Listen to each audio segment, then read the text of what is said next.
Hello प्यारे बच्चों। आज हम लोग स्टार्ट करने जा रहे हैं ट्रिग्नोमेट्रिक फंक्शन, जो कि आईआईटी जेईई और स्टेट लेवल इंजीनियरिंग एग्जामिनेशंस के लिए काफ़ी इम्पोर्टेंट चैप्टर माना जाता है। तो आइए शुरू करते हैं फिर। ट्रिग्नोमेट्रिक फंक्शन, इसमें सबसे पहला हमारा टॉपिक आता है एंगल। एंगल क्या होता है? देखो, एंगल तो सबको पता है कि बनता कैसे, लेकिन इसका एक बेसिक डिफिनीशन होता है, उसके बारे में हम लोग जान लेते हैं। इसका जो डिफिनीशन होता है वो इस तरीके से हम डिफाइन कर सकते हैं कि जैसे मान लिए एन एंगल, इसमें आप लिखोगे an angle, angle in trigonometry, in trigonometry is formed by is formed by the rotation of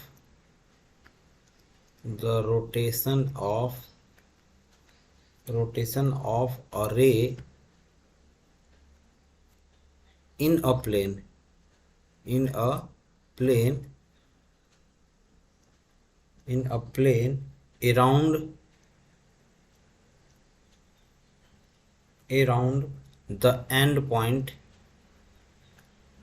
around the end point। फिर नेक्स्ट लाइन से क्या लिखोगे? The end point,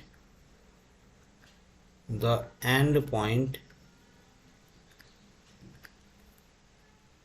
around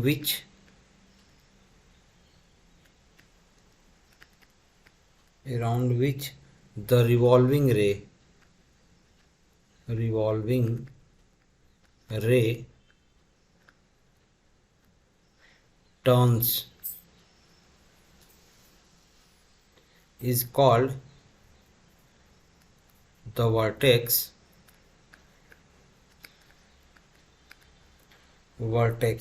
of the angle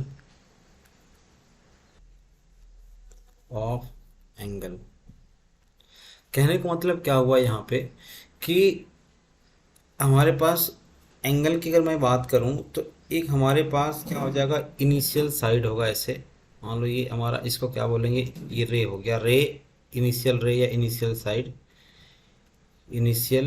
side मान लो हमने इसको बोल दिया। और एक होगा हमारा क्या चीज़, टर्मिनल साइड। ये हमारा टर्मिनल साइड कहलाएगा, टर्मिनल साइड। और जहाँ से ये एंड पॉइंट हमने बोला ना कि ये जो एंड पॉइंट है, इसको हम लोग क्या बोलते हैं, वर्टेक्स बोलते हैं।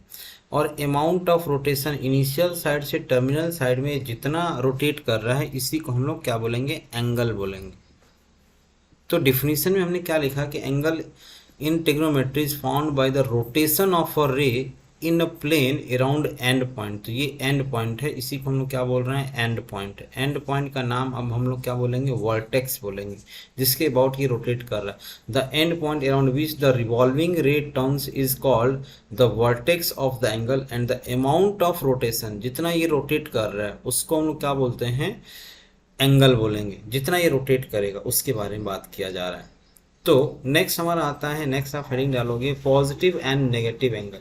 देखो, पॉजिटिव और नेगेटिव एंगल में हमारा क्या होता है कि अगर मान लो हम एंटी क्लॉकवाइज में मेजरमेंट करेंगे, एंटी क्लॉकवाइज का मतलब ये होता है कि घड़ी के चलने की विपरीत दिशा।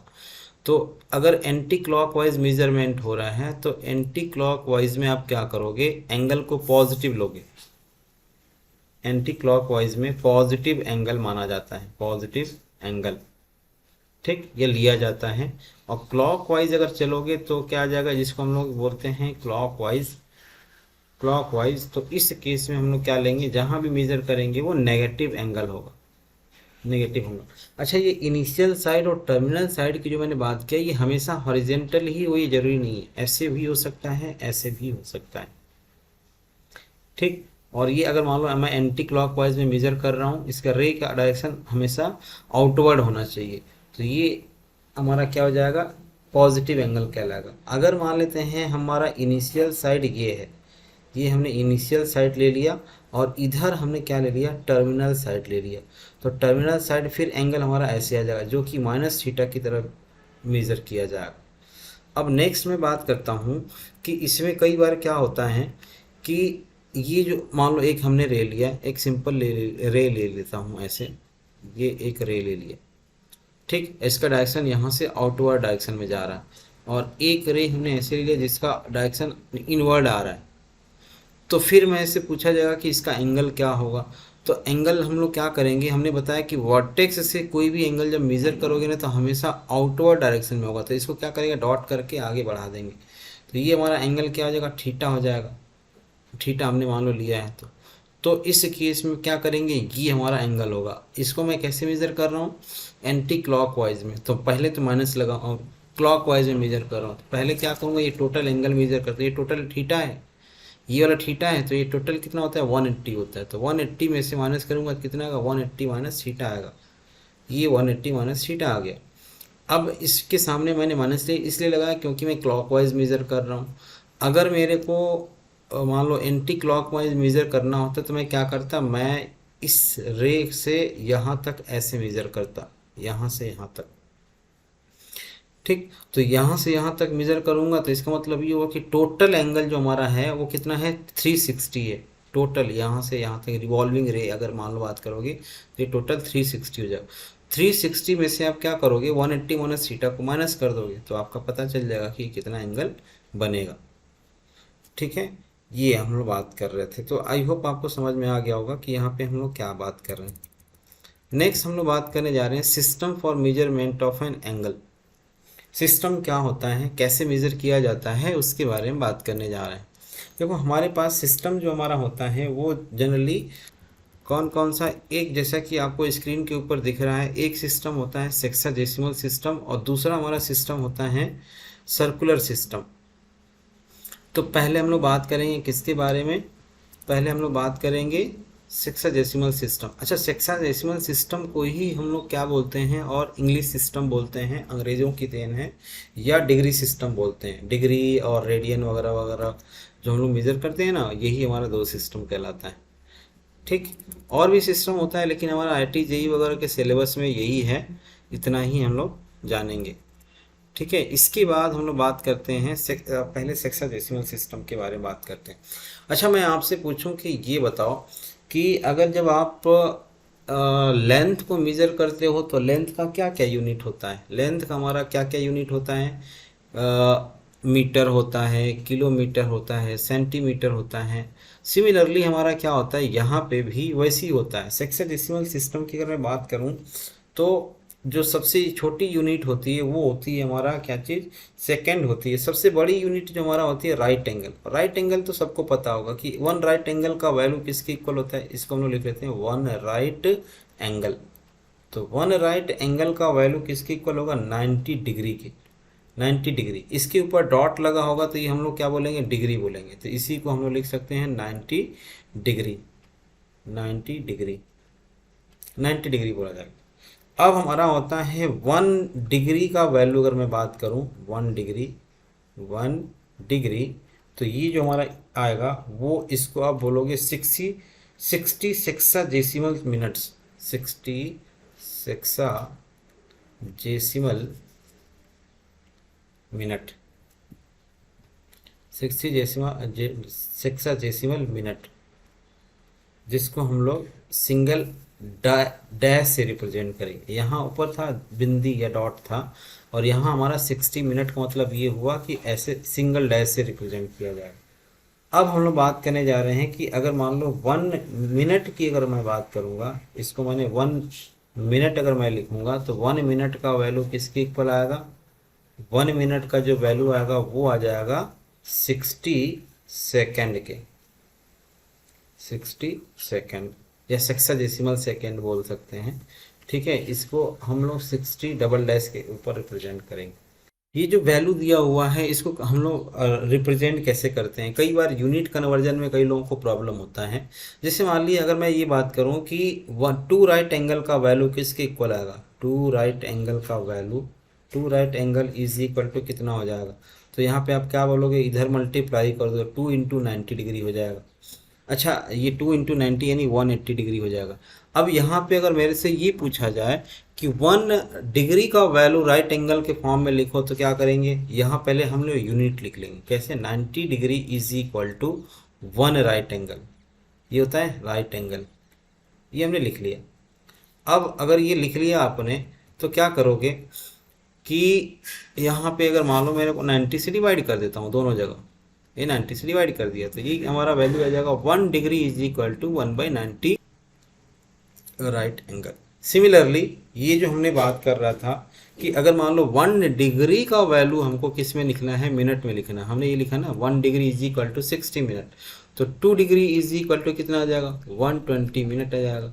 1/2 डिग्री का वैल्यू किसके इक्वल आएगा, यहाँ 60 से डिवाइड कर देंगे, यहाँ भी 2 से डिवाइड करेंगे, यहाँ भी 2 से डिवाइड करेंगे, तो ये कितना आ जाएगा 30 मिनट के इक्वल आएगा। सिमिलरली अगर मान लो 5 डिग्री का वैल्यू पूछा जाएगा तो 5 × 60 मिनट कर देंगे, दोनों साइड में क्या कर रहा हूँ मल्टीप्लाई कर रहा हूँ 5 से, तो इसका मतलब ये हुआ कि किसके इक्वल आएगा 300 मिनट के इक्वल आएगा। ऐसे ही अगर मैं सेकंड की बात करूं तो सेकंड मान हमारा क्या होता है 1 मिनट इज इक्वल टू होता है 60 सेकंड होता है। तो अगर 2 मिनट का वैल्यू मैं बात करूं तो वो कितना आ जाएगा 2 × 60, दोनों साइड में मैंने 2 से मल्टीप्लाई कर दिया तो ये हमारा आ जाएगा 120 सेकेंड आ जाएगा 120 सेकेंड। मान लो मेरे को 3/4 मिनट का वैल्यू सेकेंड में कन्वर्ट करना है तो मैं क्या करूँगा 3/4 दोनों साइड से मल्टीप्लाई कर दिया। क्लियर। तो ये सारी चीज़ें होती है, इस तरीके से कन्वर्जन होता है। कई बार लोगों को प्रॉब्लम होता है कन्वर्जन करने में, इसलिए मैंने ऐसे बता दिया।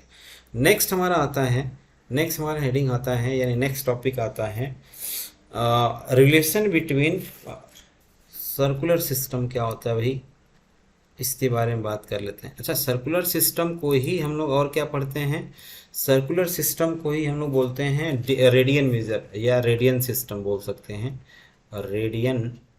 रेडियन सिस्टम बोलेंगे, रेडियन सिस्टम बोला जाता है इसको। ठीक, अब इसके बारे में आप क्या लिखोगे, द यूनिट ऑफ मेजरमेंट जो होता है इसमें हमारा क्या होता है वो रेडियन में मेजरमेंट किया जाता है। अच्छा, रेडियन का डेफिनेशन क्या होता है इसके बारे में पहले बात कर लेते हैं। देखो, angle subtended at the centre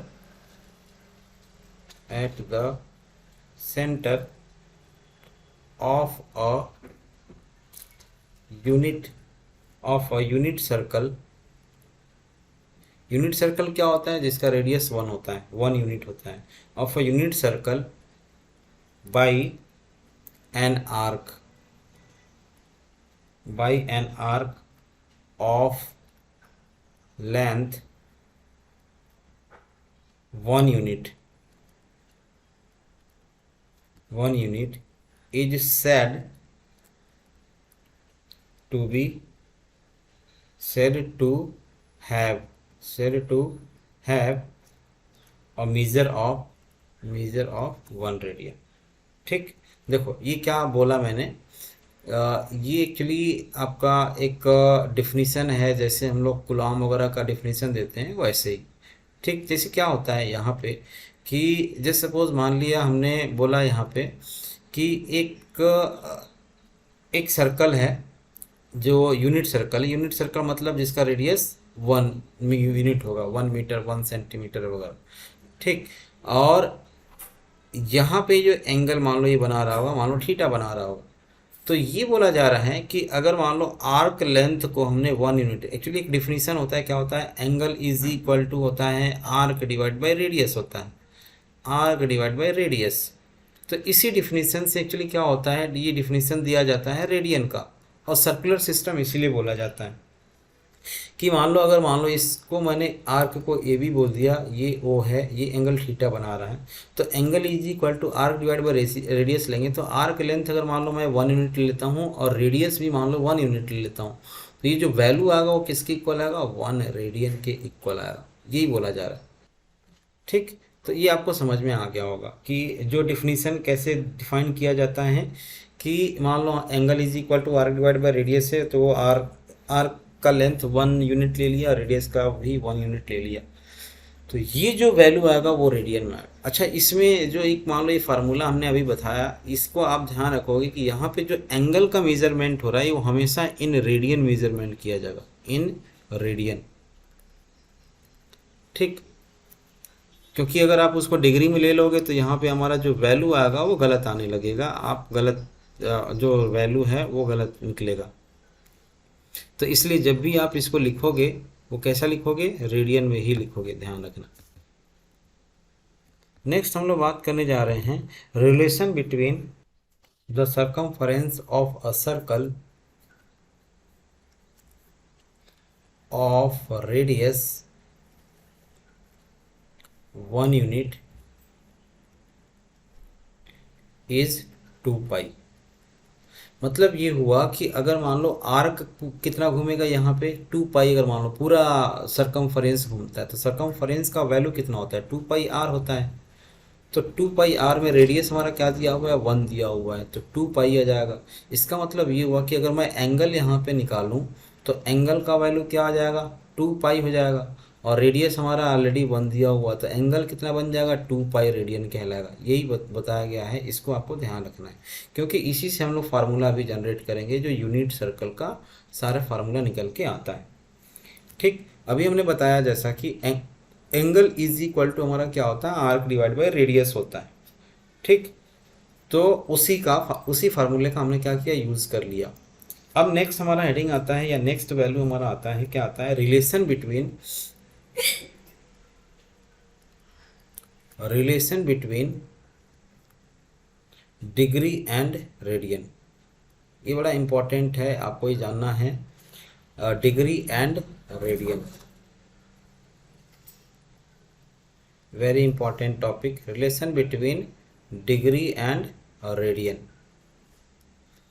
देखो यहाँ पे क्या होता है, अभी हमने लिखा कि अगर मान लेते हैं जो सर्कुलर सिस्टम की मैं बात करता हूँ, तो सर्कुलर सिस्टम में अगर मान लो मैंने कितना 1 एंगल जो हमने लिखा, एंगल इज इक्वल टू कितना लिखा, 2 पाई रेडियन लिखा।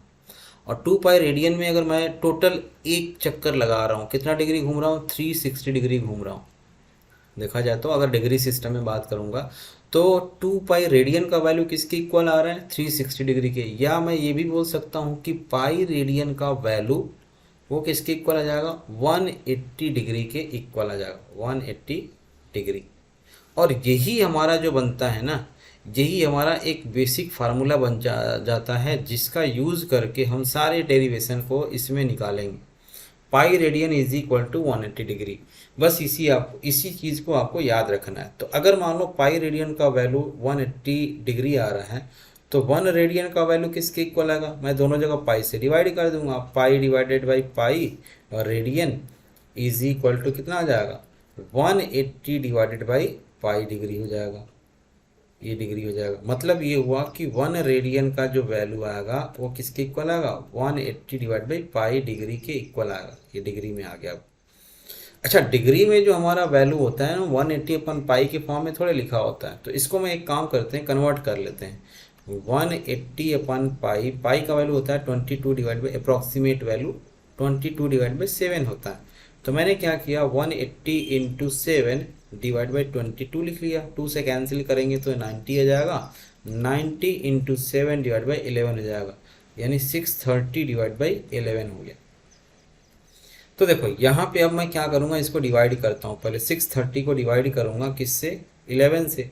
तो 11 5 जब 55 हो जाएगा, 55 यहाँ आया, और ये आ जाएगा 5 और 3 8 हो जाएगा, 80 हो जाएगा, यानी ये आ गया 57, 7 टाइम्स 77 हो जाएगा, 3 बचेगा। और ये जो 3 रिमाइंडर आ रहा है ना, ये हमारा क्या आ रहा है, अब इसके बाद डिवीज़न होगा ही नहीं। तो अगर मैं इसकी वैल्यू को 180 बाई पाई की वैल्यू को लिखूंगा, तो पहले तो मैंने लिख लिया 57 डिग्री लिख लिया। ठीक, अब ये जो बचा हुआ पार्ट है ना, ये किस में है, ये 3 रेडियन बच जा रहा है, मतलब 3 डिग्री बच जा रहा है। तो इस 3 डिग्री को मैं क्या करूँगा, मिनट में कन्वर्ट करूँगा, किससे, 60 से मल्टीप्लाई करूँगा। आप यूँ समझो कि मैंने क्या किया, मेरे पास ना कितना चॉकलेट है, 630 चॉकलेट है। अब मैं क्या कर रहा हूँ, उसको डिवाइड करना है, 11 लोगों में बांटना है, 11 लोगों में डिस्ट्रीब्यूट करना है। तो मैं कैसे डिस्ट्रीब्यूट करूँगा, पहले सभी को कितना कितना चॉकलेट जाएगा, 57 चॉकलेट जाएगा। अब उसके बाद मेरे पास तीन बच जा रहा है चॉकलेट। तो इस चॉकलेट को मैं बांट नहीं सकता 11 लोगों में, तो मैं क्या करूँगा, तोड़ दूंगा। उसको तोड़ के ही बांटा जा सकता, बांटना कंपलसरी है, तो मैं क्या करूँगा, उसको तोड़ दूंगा। अब तोड़ दूंगा तो फिर कैसे डिस्ट्रीब्यूट होगा, उसके बाद अब जब टूटा हुआ जो पार्ट है ना वो किस में कन्वर्ट हो गया, वो मिनट में कन्वर्ट हो गया। तो इसीलिए मैंने क्या किया, इसको ये जो टूटा हुआ पार्ट था इसको 60 से मल्टीप्लाई करके मिनट में कन्वर्ट कर लिया। तो मिनट में कन्वर्ट करूँगा तो ये हमारा वैल्यू कितना आ जाएगा, 180 आ जाएगा। अब फिर से इसको 11 लोगों में बांटूंगा, तो 11 से डिवाइड करते हैं, 11 से डिवाइड करूँगा तो ये जो हमारा वैल्यू आएगा वो कितने टाइम जाएगा, पहले तो हमारा 1 टाइम जाएगा, ये हो गया 11 और यहाँ बच जाएगा 70 और ये फिर 6 आ जाएगा, तो 66 आ गया। 66 मतलब ये हुआ कि फिर से 4 रिमाइंडर आ गया। अब ये हमारा जो वैल्यू आया 57 डिग्री और 16 मिनट आ गया। अब मैंने देखा कि ये तो फिर से 4 रिमाइंडर आ रहा है, अब 4 रिमाइंडर आ रहा है तो मैं फिर से इसको क्या करूँगा, फिर तोड़ूंगा। मतलब चॉकलेट को तोड़ने के बाद पता चला कि मैंने 16 चॉकलेट टूटे हुए पार्ट में बांट दिया। फिर वो जो टूटा हुआ पार्ट था ना, फिर से क्या हुआ, ऐसा दिक्कत आ गया कि ये फिर से बच जा रहा है। अब इस 4 चॉकलेट को मैं फिर से क्या करूँगा, 60 से मल्टीप्लाई करूँगा, तो 60 इंटू 4 कितना बन जाएगा, 240 आ जाएगा। क्यों, क्योंकि अब ये हमारा 60 से मल्टीप्लाई करूँगा तो पहले मिनट में था, अब सेकेंड में कन्वर्ट हो गया। तो 240 को मैं क्या करूँगा, डिवाइड करूँगा, किससे, 11 से। तो 11 से डिवाइड करूँगा तो कितना टाइम जाएगा, 2 टाइम जाएगा, 22 आ गया, ये 2 रिमाइंडर यहाँ आ गया और यहाँ आ गया 1 और 11 यानी 9 आ गया। फिर से डेसिमल अगर यहाँ लिखते हैं तो ये 90 आ जाएगा, 88 हो जाएगा। मतलब इसकी अप्रॉक्सीमेट वैल्यू को मैं कितना लिख सकता हूँ, 22 लिख सकता हूँ। तो ये हमारा आ जाएगा 22 सेकेंड में। अच्छा, इसके आगे रिमाइंडर आ रहा है तो उसको क्यों नहीं लिख रहे हैं सर। अब ये यूँ समझो कि आप इतना चॉकलेट को तोड़ते तोड़ते जा रहे हो, अब और तोड़ोगे तो वो इतना छोटा हो जाएगा कि जिसको हम डिस्ट्रीब्यूट नहीं कर पाएंगे। जैसे क्या होता है, टाइम को हम लोग सेकेंड या माइक्रो सेकेंड से और छोटे टर्म्स में नहीं मेजर कर सकते ना, इसीलिए तो उससे उससे छोटा टर्म्स हम लोग नहीं मेजर कर पाते हैं, तो उतना ही तक फाइनल वैल्यू हम लोग लिख लेते हैं। तो मैंने क्या किया, 1 रेडियन का वैल्यू 57 डिग्री 16 मिनट और 22 सेकेंड में कन्वर्ट कर लिया। तो जब भी इस वैल्यू को आप अगर याद रख लेते हो तो that will be very best. मतलब 1 रेडियन का जो वैल्यू आएगा वो कितना आ रहा है, 57 डिग्री और 16 मिनट और 22 सेकेंड। याद कर लेते हो तो बहुत अच्छी बात है, नहीं याद कर पाते हो तो भी अच्छी बात है, आपको बार बार कैलकुलेट करना पड़ेगा। मतलब कम से कम 57 डिग्री तो आप याद कर ही लो, ये ज़रूरी है। तो मैंने बोला कि 57 डिग्री 1 रेडियन का वैल्यू कितना आएगा, 57 डिग्री 16 मिनट आ गया। अच्छा, अगर मान लेते हैं मेरे को 1 डिग्री का वैल्यू निकालना, मैंने अभी लिखा था कि पाई रेडियन का वैल्यू किसके इक्वल आ रहा है, 180 डिग्री के इक्वल आ रहा है। अच्छा, मेरे को कैलकुलेट करना ये हुआ कि 1 डिग्री का वैल्यू किसके इक्वल आएगा। तो मैं क्या करूँगा, दोनों साइड 180 से डिवाइड कर दूंगा, इधर भी और इधर भी। तो 1 डिग्री का जो वैल्यू आएगा वो क्या आ जाएगा, पाई डिवाइड बाई 180 रेडियन के इक्वल आएगा। अब पाई का वैल्यू हम लोग यहाँ रेडियन में जब भी लिखते हैं तो डेसिमल वगैरह में लिख सकते हो आप, पाई डिवाइड बाई 180 यानी 3.14 डिवाइड बाई 180 रेडियन। इसको डिवाइड करेंगे तो लगभग हमारा वैल्यू आ जाएगा 0.01746 रेडियन में आ जाएगा। तो ये अप्रॉक्सीमेट वैल्यू आएगा। इसको आप नहीं भी याद रखते हो तो कोई दिक्कत नहीं है, ये इतना ज़रूरी नहीं। तो फाइनली हमारा जो फार्मूला निकल के आया, आप ऐसे लिख सकते हो, क्या चीज़, 1 रेडियन का वैल्यू किसके इक्वल है, 57 डिग्री 16 मिनट 22 सेकेंड और 1 डिग्री का वैल्यू 0.01746 रेडियन के इक्वल आ गया। अब मान लो हमें कन्वर्जन करना है, जैसे मान लो मैं क्या करता हूँ, डिग्री से रेडियन में कन्वर्ट करना है। तो 30 डिग्री का वैल्यू मेरे को क्या करना है, रेडियन में कन्वर्ट करना है। तो 30 डिग्री मतलब 1 degree is equal to pi by 180 है, तो मैं 30 से यहाँ मल्टीप्लाई कर दूंगा। तो 30 into 1 is equal to 30 into pi by 180, कितना जाएगा, पाई बाई 6 आ जाएगा। मान लो हमको 45 डिग्री को कन्वर्ट करना है, किस में, रेडियन में। तो यहाँ पे ये जो वैल्यू दिख रहा है इसमें मैं 45 से मल्टीप्लाई कर दूंगा, 45 इंटू पाई डिवाइड बाई 180, तो ये हमारा वैल्यू आ जाएगा पाई बाई 4। सिमिलरली अगर मान लो मेरे को 60 डिग्री कन्वर्ट करना है तो मैं 60 डिग्री को कैसे कन्वर्ट करूँगा, दोनों साइड में 60 से मल्टीप्लाई कर दूंगा। तो 60 डिग्री को कन्वर्ट करूँगा तो अब 60 इंटू पाई डिवाइड बाई 180 आ जाएगा, यानी पाई बाई 3 आ जाएगा। ठीक है, तो अब जैसे मान लो 90 डिग्री है तो 90 को हम लोग कन्वर्ट करना है तो पाई बाई 180 से मल्टीप्लाई कर दिया तो पाई बाई 2 आ जाएगा। तो ये हमारा एकदम इजी वैल्यू जो मैं दे रहा हूँ उसको आप आराम से इस तरीके से, जो हम लोगों को जनरली पूछा जाता है, और क्या पूछा जाता है, मान लो 15 डिग्री है, 15 डिग्री को कन्वर्ट करना है तो मैं क्या करूँगा 15 इंटू पाई डिवाइड बाई 180 से मल्टीप्लाई कर दिया। तो समझ में आ गया होगा कि हम डिग्री से रेडियन में कैसे कन्वर्ट करते हैं। ठीक, अब अगर मान लो हमको रेडियन से डिग्री में कन्वर्ट करना है तो वो कैसे आएगा। जैसे मान लो एक क्वेश्चन मैंने दिया कि मान लो आपको अभी हमने लिखा था कि 1 रेडियन का जो वैल्यू आया था, 1 रेडियन का वैल्यू कितना आया था 57 डिग्री 16 मिनट और 22 सेकेंड के इक्वल आया था। तो क्वेश्चन ये है कि मान लो 3 रेडियन का वैल्यू मान लो हमको कैलकुलेट करना है, 3 रेडियन 4 रेडियन का वैल्यू कैलकुलेट करना है। तो मैं क्या करूँगा, पहले तो चलो मान लो 2 रेडियन हमको निकालना है, 2 रेडियन का वैल्यू कितने डिग्री के इक्वल आएगा, हाउ मैनी डिग्री। तो मैं क्या करूँगा, जैसे पहले कर रहा था मैं 2 से मल्टीप्लाई करूँगा, किसमें, इसमें मल्टीप्लाई करूँगा। तो 2 से मल्टीप्लाई करूँगा तो आपको यहाँ मल्टीप्लिकेशन अगर आप करते हो तो इधर से मल्टीप्लाई करना पड़ेगा, ये ध्यान रखना है। क्यों मल्टीप्लाई इधर से करना है, क्योंकि हम लोग जब भी लिखेंगे ना 60 मिनट या 60 सेकेंड से ऊपर वैल्यू नहीं लिख सकते यहाँ पे।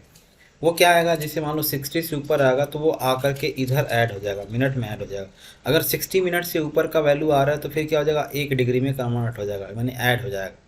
तो अगर मैं यहाँ से 2 से मल्टीप्लाई करूँगा तो कितना आ जाएगा 44 आ जाएगा, 44 मिनट 32 सेकेंड और 57 टू जा ये आपका आ जाएगा 114 डिग्री आ जाएगा, 114 डिग्री। ठीक, 114 डिग्री आ जाएगा। तो ये वैल्यू आपका आएगा जो कि अगर आप 2 रेड से मल्टीप्लाई करोगे। मान लो अगर इसी में मैं 3 रेडियन की बात करूं तो 3 रेडियन का वैल्यू क्या आ जाएगा, अब इसमें मैं 3 से मल्टीप्लाई करूंगा। तो अगर जनरली मान लो मैं मल्टीप्लाई करता हूं तो ये कितना आ जाएगा 22 3 जा 66 आ जाएगा, 16 3 जा 48 आ जाएगा, और इसका मल्टीप्लिकेशन करेंगे 3 से तो 21 का 1 आ जाएगा, 5 3 जा 15 और 2 17, तो 171 डिग्री 48 मिनट और 66 सेकेंड आ रहा है।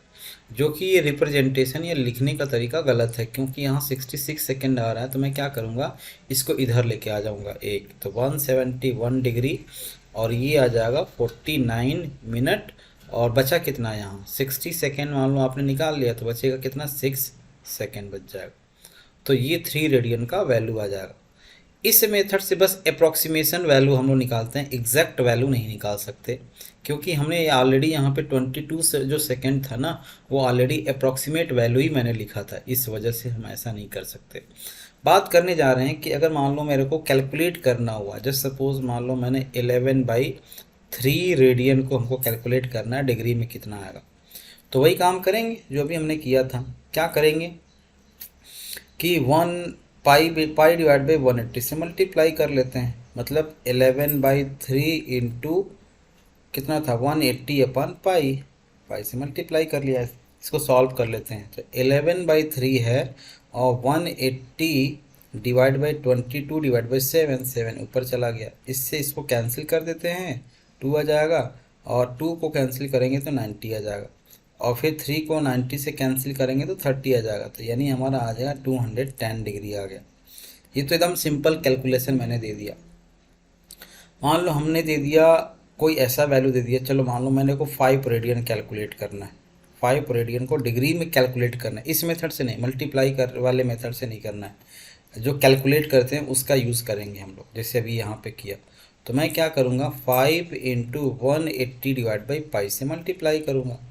अब इसको अगर मैं मल्टीप्लाई करूँगा तो कितना आ जाएगा 900 डिवाइड बाई पाई का वैल्यू 22 डिवाइड बाई 7 को यहाँ रख दिया।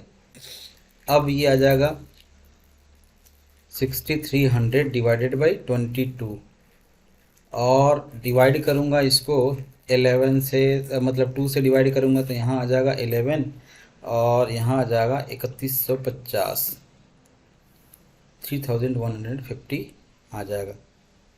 ठीक, तो ये हमारा वैल्यू आ गया। अब मैं क्या करता हूँ, 3150 ये जो वैल्यू आया है इसको 11 से डिवाइड करता हूँ, तो ये आ जाएगा 22 और यहाँ आ गया 9 और ये 5, 8 टाइम्स जाएगा, 88 मान लो हमने लिख लिया 88, और यहाँ जाएगा 7 0, फिर 66 आ जाएगा, लिख लिया, 4 आ गया रिमाइंडर।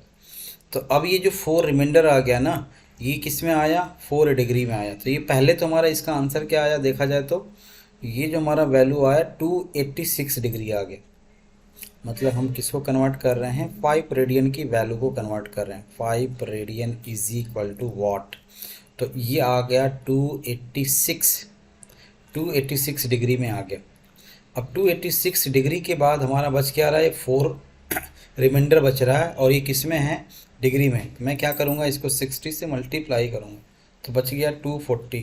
240 को 11 से डिवाइड कर दो, तो 11 से डिवाइड करेंगे तो 22 आएगा, 20 रिमाइंडर बचेगा, फिर कितने टाइम्स, 1 टाइम्स आएगा, 9 रिमाइंडर आ गया। मतलब ये हुआ कि 21 मिनट में आ गया ये।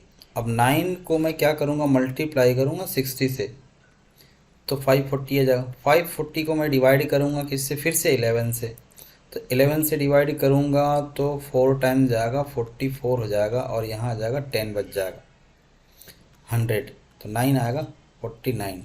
मतलब ये हुआ 286 डिग्री 21 मिनट एंड 49 सेकेंड। तो आई होप आपको समझ में आ गया होगा कि हम लोग कर कैसे रहे हैं, वैल्यू कैसे कैलकुलेट कर रहे हैं। तो ये हमारा आ गया। तो मैंने बोला कि आपको क्या करना है, 1 रेडियन का वैल्यू 180/पाई आ रहा है, तो क्या करोगे, पाई/3 से दोनों साइड मल्टीप्लाई कर दो, तो पाई/3 इंटू 180/पाई, पाई से पाई कैंसिल, कितना आ गया 60 डिग्री। यही तो होता है, अभी हमने कैलकुलेट किया था। ऐसे ही मान लो पाई/12 का वैल्यू निकालना है, कितना आएगा, तो मैं क्या करूँगा, पाई/12 इंटू 180/पाई, पाई से पाई कैंसिल कर दिया, वैल्यू कितना आ जाएगा 15 डिग्री आ जाएगा। हो गया, ऐसे ही करना है। तो ये सिंपल कैलकुलेशन है, आपको यहाँ से आराम से कर सकते हो, इस तरीके से आप निकाल सकते हो। चलिए, तो नेक्स्ट हम लोग टॉपिक, 1-2 क्वेश्चन आपको दे देता हूँ होमवर्क के लिए, करके आना। ठीक, तो क्वेश्चन जैसे मालूम मैंने लिखा, क्वेश्चन क्या दिया हुआ है, find the radius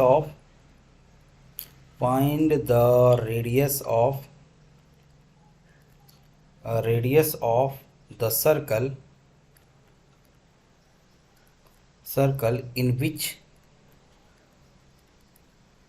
in which the central angle of 15 degree intercept an arc of length 5 pi by 12 centimetre. ठीक, तो इसको एक क्वेश्चन को करना है, कैसे करोगे आप, 15 एंगल इज इक्वल टू, हमारा पता है एंगल इज इक्वल टू क्या होता है, आर्क डिवाइड बाय रेडियस होता है। Angle is equal to arc divide by radius. तो आर्क का लेंथ आपको दिया हुआ है, ये 5 पाई बाई 12 दिया हुआ है, डिवाइड बाई आर मानो लिख दिया, और एंगल 15 डिग्री दिया हुआ। तो 15 डिग्री को रेडियन में कन्वर्ट करोगे, कितना आएगा, पाई/12 हो जाएगा। तो पाई से पाई कैंसिल, 12 से 12 कैंसिल, और क्रॉस मल्टीप्लाई करोगे तो 5/r इज इक्वल टू 1 है, तो r इज इक्वल टू कितना आ जाएगा, 5 सेंटीमीटर। तो कई बार इससे रिलेटेड एक क्वेश्चन पूछ दिया जाता है, ठीक है, ध्यान रखना। नेक्स्ट क्वेश्चन की अगर मैं बात करता हूँ, देखो क्या बोला जा रहा है कि the minute hand of a watch is 3 centimeter long. How far does its move in 25 minutes? ठीक, ये कितना मूव करेगा 25 मिनट में, पाई का वैल्यू आपको लेना है 3.14 ब्रैकेट में दिया हुआ है। तो देखो, अगर आप एक बार ट्राई कर सकते हो, वीडियो को पॉज करके एक बार पहले ट्राई कर लीजिए, बाकी मैं सलूशन बताने जा रहा हूँ। देखो, इसमें मैंने क्या बोला कि एक घड़ी है, घड़ी कैसे है ऐसे मालूम, और घड़ी की सुई का जो मिनट हैंड है, मिनट हैंड की बात किया जा रहा है यहाँ पे, तो मिनट हैंड है वो क्या बोल रहा है कि 3 सेंटीमीटर लॉन्ग है। तो 3 सेंटीमीटर लॉन्ग मतलब रेडियस की बात कर रहा है, या मिनट हैंड का लेंथ 3 सेंटीमीटर दिया हुआ है। अब 3 सेंटीमीटर मिनट हैंड का लेंथ दे दिया गया, बोल रहा है कि 25 मिनट में कितना एंगल बनाएगा। पहले तो ये 25 मिनट में कितना मूव करेगा, मतलब आर्क लेंथ पूछा जा रहा है। तो सबसे पहले तो आपको ये ढूंढना है कि 25 मिनट में एंगल कितना बनाएगा, थीटा। देखो, इसके लिए क्या तरीका होता है, आपको पता है कि 60 मिनट में मिनट हैंड कितना एंगल मूव करेगा, 360 डिग्री। ये तो सबको पता है, मतलब एक रोटेशन करेगा ना मिनट वाली सुई, 60 मिनट में 360 डिग्री घूमेगा। तो एक मिनट में कितना घूमेगा, दोनों साइड मैंने 60 से डिवाइड कर दिया, यहाँ भी 60 से डिवाइड करूँगा तो 60/61 हो जाएगा, और यहाँ 6 डिग्री आ जाएगा। अच्छा, एक मिनट में कितना डिग्री घूम रहा है, 6 डिग्री। तो 25 मिनट में पूछा गया, तो 25 से मैं दोनों साइड मल्टीप्लाई कर दूंगा, 25 मिनट यानी 150 डिग्री रोटेशन करेगा एंगल का वैल्यू। अब 150 डिग्री को मैं रेडियन में कन्वर्ट कर लेता हूँ, क्योंकि एंगल यहाँ पे जो भी हम लोग लेते हैं ना वो रेडियन में कन्वर्ट करते हैं। तो π/180 से मल्टीप्लाई कर लिया, ये इसको कैंसिल करेंगे तो यानी आ जाएगा 5π/6 का 6 आ जाएगा। अब लिख लेते हैं। अब फार्मूला हमारा होता है angle is equal to arc divided by radius R. तो आर्क लेंथ हमको पूछा गया था, तो आर्क इज इक्वल टू कितना आ जाएगा, angle is equal to radius, angle into radius. तो एंगल इंटू रेडियस मतलब ये हुआ कि एंगल हमारा कितना आया, 5π/6 आ गया, और रेडियस हमारा दिया हुआ था कितना, 3। तो इसको कैंसिल करेंगे तो डिवाइड बाई 2 हो जाएगा, यानी 5/2 इंटू पाई का वैल्यू 3.14, और मल्टीप्लाई करेंगे तो हमारा वैल्यू आ जाएगा 7.85 सेंटीमीटर। ये हमारा आंसर जाएगा, अप्रॉक्सीमेट वैल्यू। ठीक, तो आई होप आपको इतना समझ में आया होगा कि इसको कैलकुलेट कैसे करते हैं, बनाते कैसे हैं। ठीक, एक होमवर्क है, क्वेश्चन है होमवर्क, इसको आप लोग कमेंट करके बताओगे। ठीक, क्या होता है, कैसे दिया हुआ, the radius of a circle is 30 centimetre, the radius of a circle is 30 centimeter. Find the length of an arc of this circle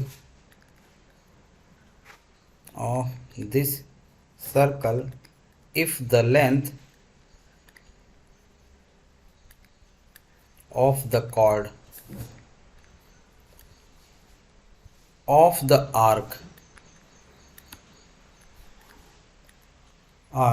is 30 centimetre. ठीक, पाई के टर्म्स में इसका आंसर कमेंट करके आपको बताना है, और देखते हैं किसका आंसर सही आता है।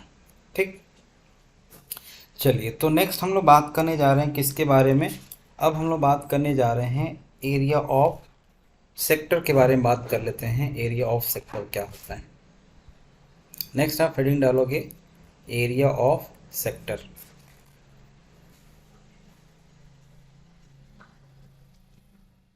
एरिया ऑफ सेक्टर, ठीक है। तो एरिया ऑफ सेक्टर की जो हम लोग बात करते हैं, पहले तो ये आप ये समझो कि सेक्टर होता क्या है। वो वाला सेक्टर नहीं जो क्या बोलते हैं नोएडा में है, सेक्टर 11, सेक्टर 12, सेक्टर 13, ये वाला सेक्टर की बात नहीं कर रहे। इस सर्कुलर सिस्टम में हमारा सेक्टर होता है, इसके बारे में हम लोग बात करने जा रहे हैं। तो जैसे मान लिया यहाँ पे अगर मान लो हम सेक्टर की बात करेंगे, तो जस्ट सपोज ये ऐसे ही समझ सकते हो कि जो केक है, मान लो ये सर्कुलर शेप में हमारा केक दिया हुआ है, और केक को आपको कट करके खाना है। तो जो कटिंग पार्ट होगा ना वही तो हमारा क्या कहलाएगा, सेक्टर कहलाएगा। कटा हुआ पार्ट एरिया मतलब जो आपका आएगा वही हमारा क्या कहलाएगा, सेक्टर कहलाएगा। तो मान लो ये जो कट कर रहे हो आप, वो थीटा एंगल में कट कर रहे हो, तो उससे एरिया ऑफ सेक्टर कैलकुलेट करने के लिए आपको एक टेबल बनाना पड़ेगा। इधर आपने एंगल लिख लिया और इधर आपने एरिया लिख लिया, ठीक। एक साइड में एंगल और दूसरे साइड में एरिया। तो आपको पता है कि अगर 2 पाई एंगल बनाता है तो एरिया कितना आएगा, ये तो सर्कुलर शेप बन जाएगा, पाई आर स्क्वायर आ जाएगा। अगर इसका रेडियस हमने आर ले लिया है तो इसका मतलब ये हुआ कि अगर मान लो 1 रेडियन का एंगल बनेगा तो एरिया कितना आएगा, pi r square divide by 2 pi. Divide कर दिया मैंने दोनों साइड से, पाई पाई कैंसिल करेंगे तो आर स्क्वायर बाई 2 आ जाएगा। अच्छा ठीक है। तो इस केस में अगर आप थीटा एंगल लोगे तो कितना आ जाएगा, मल्टीप्लाई करें ना हमने दोनों साइड में, तो क्या आ जाएगा, theta into R square divide by 2, या इसी को हम लोग लिख सकते हैं 1/2 आर स्क्वायर थीटा, ठीक। तो अगर मान लो एंगल थीटा बनेगा तो इस केस में अगर मान लो मेरे को एरिया निकालना है तो इसका एरिया कितना बन जाएगा, इस सेक्टर का एरिया हमारा आ जाएगा क्या चीज़, ये 1/2 आर स्क्वायर थीटा। थीटा यहाँ पे रेडियन में होना चाहिए, theta will be in radian, ये ध्यान रखना है आपको, थीटा किस में होना चाहिए, रेडियन में होना चाहिए, अदरवाइज आंसर गलत आएगा। क्वेश्चन है जो पूछा गया है IIT एडवांस में पूछा गया क्वेश्चन था। क्वेश्चन क्या दिया हुआ है कि एक स्क्वायर है, consider a square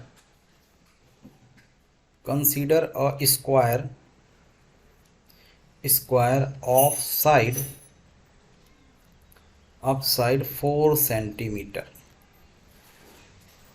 Now if a man runs at a distance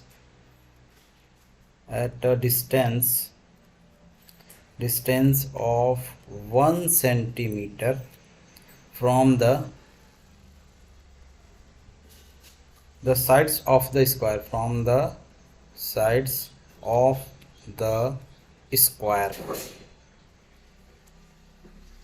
how much distance will he travel,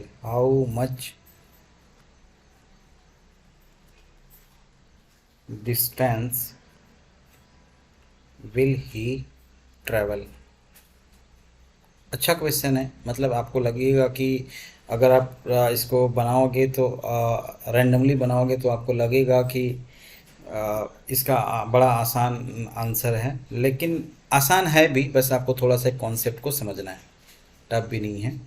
देखिए एक स्क्वायर हमने बना लिया, ये स्क्वायर बना लिया, ठीक। अब स्क्वायर में क्या बोला जा रहा है कि एक व्यक्ति है जो इसके सर्कुलर शेप में चारों तरफ दौड़ रहा है, ऐसे कितना डिस्टेंस पे, 1 यूनिट के डिस्टेंस पे चारों तरफ रनिंग कर रहा है। तो यहाँ से डिस्टेंस 1 यूनिट है, ये से 1 यूनिट के डिस्टेंस पे ये रनिंग कर रहा है। अच्छा ठीक है, ये ऐसे दौड़ रहा है। तो जब दौड़ रहा है तो ये जो शेप बन रहा है, from the side of the square how much distance will he travel. तो देखो यहाँ पे ये सर्कुलर शेप में बन रहा है, ये वाला जो शेप आ रहा है ना, ये सर्कुलर शेप में दौड़ रहा है, ये और ये, बस यही आपको समझना है कि ये सर्कुलर शेप में दौड़ रहा है। बाकी हमारा क्या शेप में दौड़ रहा है, रेक्टेंगुलर शेप में दौड़ रहा है। तो अगर आप देखो तो इसका जो साइड दिया हुआ है वो कितना दिया है, ये 4 दिया हुआ, ये भी 4 दिया, स्क्वायर है ना ये 4 है। तो एरिया हमारा कितना आ जाएगा, 4 × 4 हो जाएगा, 4 × 4 हो जाएगा, और प्लस ये जो सर्कुलर शेप आ रहा है 2 पाई आर डिस्टेंस ट्रेवल करेगा, आर रेडियस 1 है, तो 2 पाई × 1 आ जाएगा। तो वैल्यू हमारा क्या आ जाएगा, 16 + 2 पाई, 2 पाई यानी 6.28, मतलब ये हुआ कि 6.28 ऐड कर दिया तो 22.28 सेंटीमीटर डिस्टेंस हमारा ट्रेवल करेगा, वो टोटल डिस्टेंस होगा, ठीक। ये था। नेक्स्ट क्वेश्चन, एक और क्वेश्चन हमको ध्यान रखना जो पिछली क्लास में हमको बताना था। मतलब क्या था, एक 10 डिग्री 30 मिनट का वैल्यू को कन्वर्ट करना, 10 डिग्री 30 मिनट को इनटू रेडियन में कन्वर्ट करना है, इनटू रेडियन। तो अगर रेडियन में इसको कन्वर्ट करोगे तो कैसे आएगा, 10 डिग्री 30 मिनट। इसमें आप बस ये कॉन्सेप्ट समझना आपको ना, कि जैसे मान लो अगर 10 डिग्री है और 30 मिनट है, 10 डिग्री और ये 30 मिनट है, तो इसको एडिशन करना है, यानी ऐड करना है। तो आपसे मैं ये पूछूं कि ये बताओ कि 100 रुपये और 10 पैसे को ऐड करोगे तो कितना आएगा, 100 रुपये और 10 पैसे, क्या 110 रुपये आएगा या 110 पैसे आएगा? दोनों ही नहीं आएगा, दोनों ही गलत है। ना तो 110 रुपये आएगा और ना तो 110 पैसे आएगा। क्यों? क्योंकि जब भी हम एडिशन करते हैं ना तो यूनिट सेम होना चाहिए।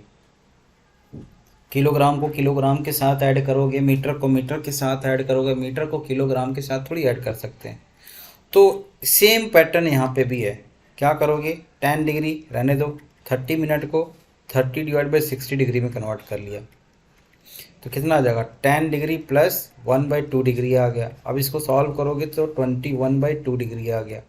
अब डिग्री को हम लोग मिनट में, मतलब डिग्री को रेडियन में कैसे कन्वर्ट करते हैं, पाई डिवाइड बाई 180 से मल्टीप्लाई करके। तो 21/2 into pi divide by 180, pi divide by 180 मतलब ये होगा कि आप 3 से इसको कैंसिल कर दोगे तो ये 7 आ जाएगा, यानी 7 पाई डिवाइड बाई 120 रेडियन आ गया। ये आंसर है, 7 पाई डिवाइड बाई 120।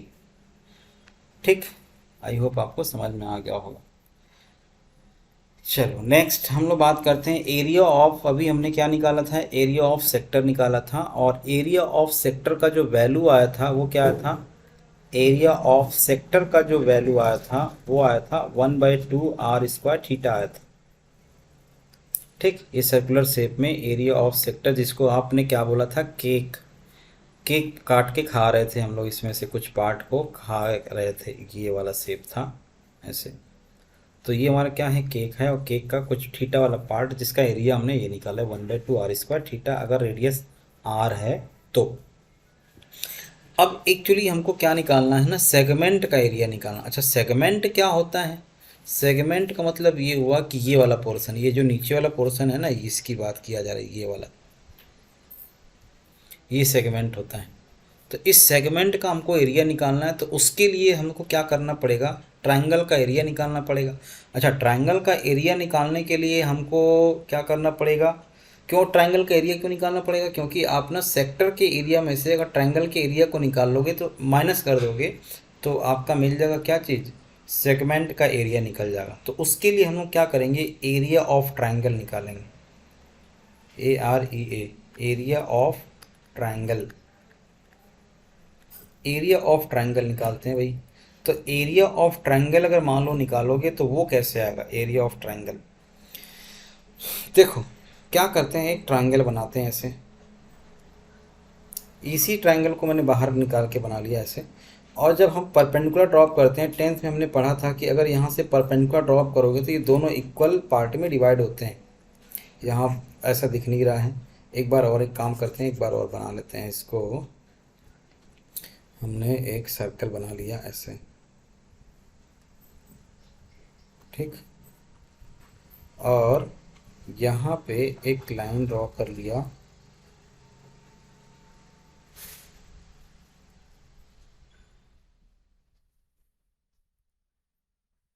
और फिर यहाँ से एक लाइन को परपेंडिकुलर ड्रॉप कर दिया।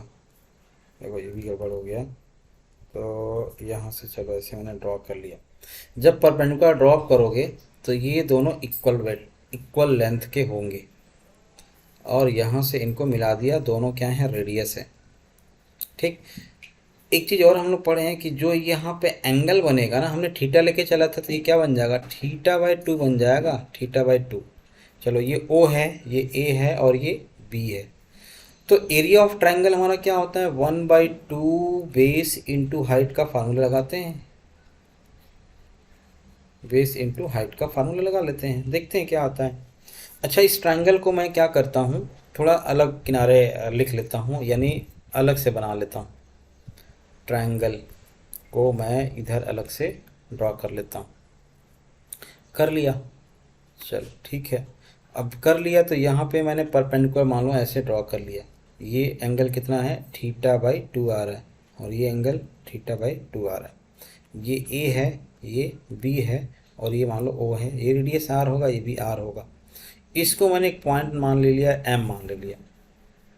ठीक, तो बेस हाइट मतलब हमको निकालना, और ये भी हमको पता है कि ए एम का वैल्यू बी एम के इक्वल आ रहा है।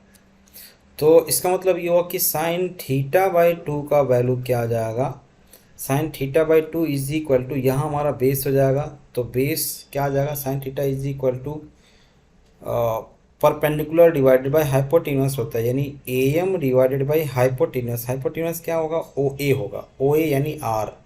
तो ए एम का वैल्यू यहाँ पे क्या आ जाएगा, आर साइन θ/2 आया। तो बी एम का वैल्यू क्या आ जाएगा, B M is, sorry B M नहीं, ए बी, बी एम का वैल्यू तो सेम ही आएगा। मेरे को क्या निकालना है, ए बी का वैल्यू निकालना। तो ए बी का value 2 times of A M हो जाएगा, 2 टाइम्स ऑफ ए एम, यानी 2r साइन θ/2 आ जाएगा।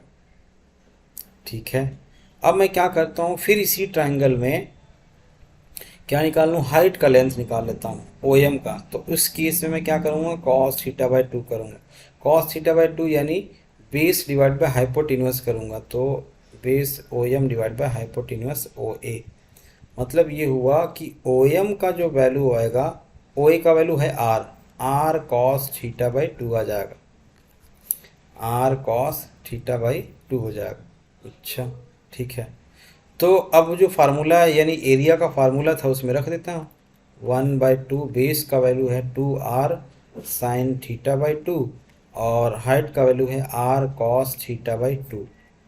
ठीक है, तो ये 2 से 2 को कैंसिल कर देते हैं, नहीं रहने देते हैं, रहने देते हैं, क्यों, अभी देखो ज़रूरत पड़ेगा। यहाँ आर स्क्वायर, और ये फार्मूला बन जाएगा 2 साइन θ/2 cos θ/2। और एक फार्मूला होता है ट्रायंगल में एरिया का, मतलब ट्रिग्नोमेट्री में एक फार्मूला होता है, 2 साइन θ/2 cos θ/2 का वैल्यू क्या होता है, साइन थीटा होता है। ब्रैकेट में आप लिख सकते हो, we know that sine theta is equal to 2 sine θ/2 cos θ/2, ये फार्मूला होता है। तो एरिया ऑफ ट्राइंगल हमारा क्या आएगा, 1/2 आर स्क्वायर साइन थीटा, ये हमारा आ गया एरिया ऑफ ट्राइंगल, ये हमारा आ गया एरिया ऑफ ट्राइंगल। तो हमको बेसिकली पूछा क्या गया था, बेसिकली पूछा गया था एरिया ऑफ सेगमेंट पूछा गया था। तो अब आप लिख ले सकते हो, area of segment will be what, area of segment will be क्या हो जाएगा, area of sector, area of sector minus area of triangle. समझे, तो एरिया ऑफ सेक्टर अभी हमने निकाला था 1/2 into theta into R square, और 1/2 आर स्क्वायर साइन थीटा, ये हमने किसका वैल्यू निकाला है, एरिया ऑफ ट्राइंगल का। तो 1/2 इंटू आर स्क्वायर दोनों में से कॉमन ले लिया, क्या आएगा, थीटा माइनस साइन थीटा, ये एरिया ऑफ सेगमेंट आ गया। सेगमेंट आपको समझना ज़रूरी है कि सेगमेंट हम कर क्या रहे हैं, मतलब सेगमेंट है कौन सा। तो सेगमेंट ये है, मान लो हमने एक केक काटा, खाया, और खाया मतलब कैसे खाया, ऐसे ये वाला पोर्शन को खा डाला, तो ये जो बना रहा हूँ ना, ये वाला पोर्शन हमारा क्या कहलाएगा, ये हमारा सेगमेंट कहलाएगा। तो आई होप आपको समझ में आ गया होगा कि यहाँ पे हम लोग किसकी बात कर रहे हैं। तो एरिया ऑफ सेगमेंट आप ये आपका आएगा। ठीक, तो ठीक है, तो आज के लेक्चर में मुझे लग रहा है इतना सफिशियंट है।